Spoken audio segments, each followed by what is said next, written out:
Alright, hello everybody. Today we're going to be going through logic, because logic will teach you how to say if something equals something, then do something.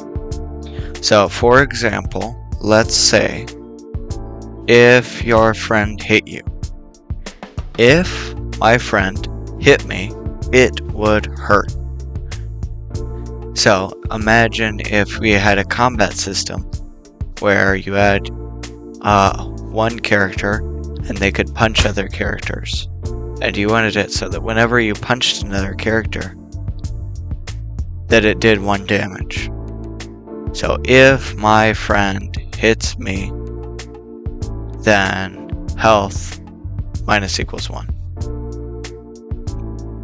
So basically it checks if something happened, or if this variable equals this number, then we can do something. Alright, so we're going to start in the scripting, server script service, and we're going to create a variable. So let's name this variable x. Local x equals 0.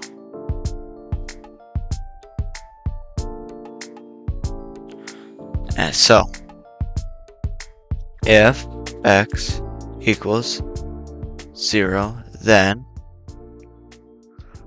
well, equals, you always have to remember to put the equals in this, because you're not setting x to 0, you are checking if x is 0.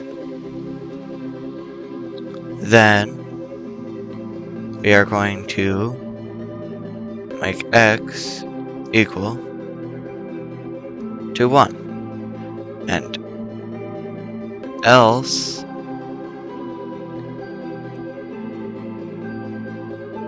we are going to make x equal to 0, and now we're going to print x.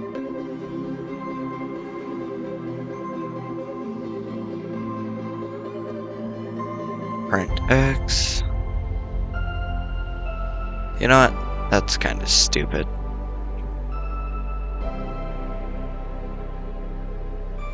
Instead of doing that, we're just going to print x after we do it.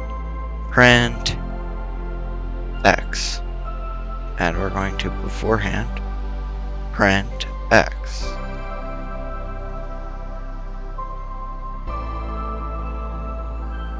So, we get 0. X equals 0, and then x equals 1 after we changed it.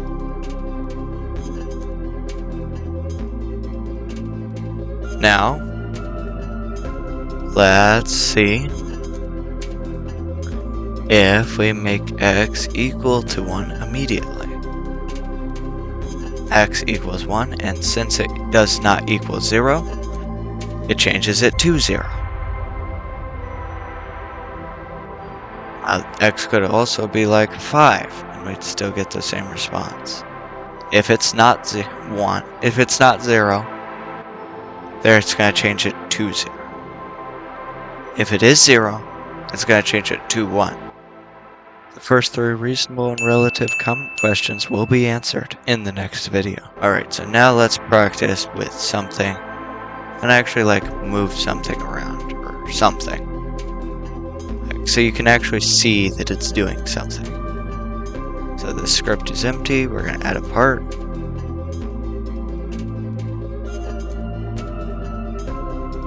And we're going to add another part. We're going to name this part destination. And we're going to name this part start.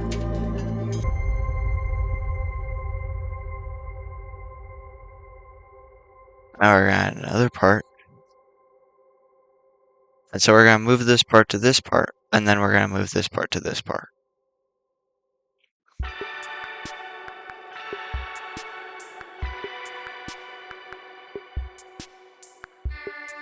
So, we're going to anchor these two, the start and the destination. Can collide also is going to be off.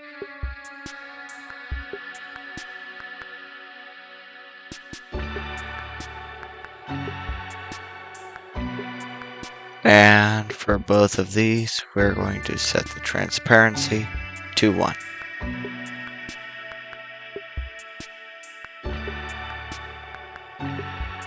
And then this part can be anchored as well.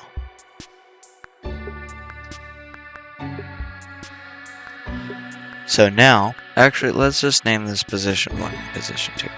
Position 1 and position 2.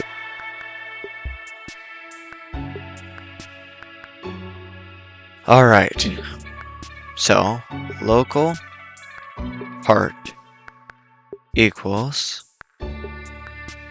game dot workspace dot part, not parent part. Local P1, or else just abbreviate position 1 to P1, equals game dot workspace dot position 1. Local P2 is going to equal game dot workspace dot P2 position 2, because autocorrect exists. Okay, so now I'm going to go to, let's see, we're going to, if we're going to get the C frame or the position, it doesn't really matter. If part dot C frame does not equal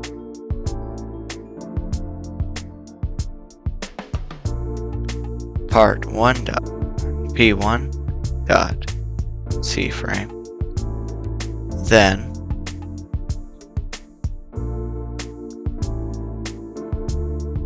or not, we don't need to print anything. Part dot C frame equals P1 C frame. And let's just give this a test.wait. Like 3 seconds.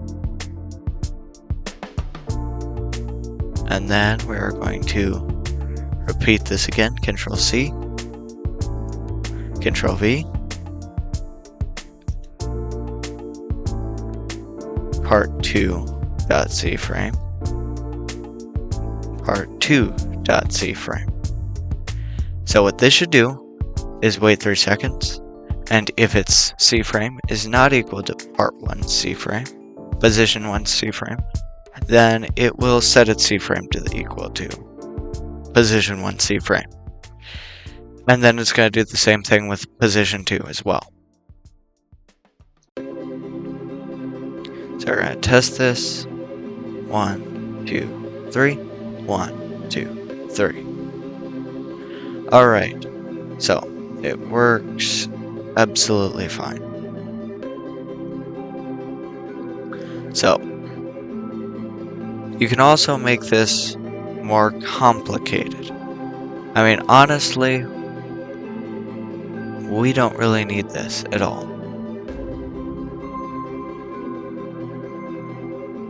All we need is this. We could simply, since this is so simple, like there's no reason to have an if-then here.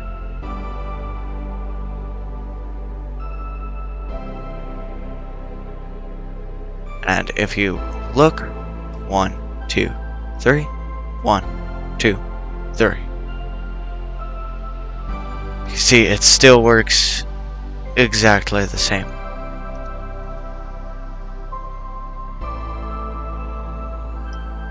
But in order to make this more complicated, we need other things. Instead of just using logic, if then, instead of just using this, We also need things like loops and functions to make this actually work a whole lot better. And so next time, I'm going to go through loops, and the time after that, I'm going to go through functions. And that will bring a whole lot more life into your game. Because if you don't know what a loop or a function is, you're gonna end up like, you can't really, if you want to keep something going over and over and over and over again, you're not going to be able to do that without a loop. You can't just write this 500 times. Like, now that will work, but it's going to stop eventually. And so you need a loop to make it so a switch back between these two positions over and over and over and over again. Forever. As you can see, it stopped. And even if we did this a whole bunch of times, it's still going to stop. So, tune in next time and I will show you guys what a loop is and how we can use that with all of these other parts. And then later I'll go through functions as well. Goodbye, thank you for watching this video, and I will see you next time. Join the Discord and subscribe.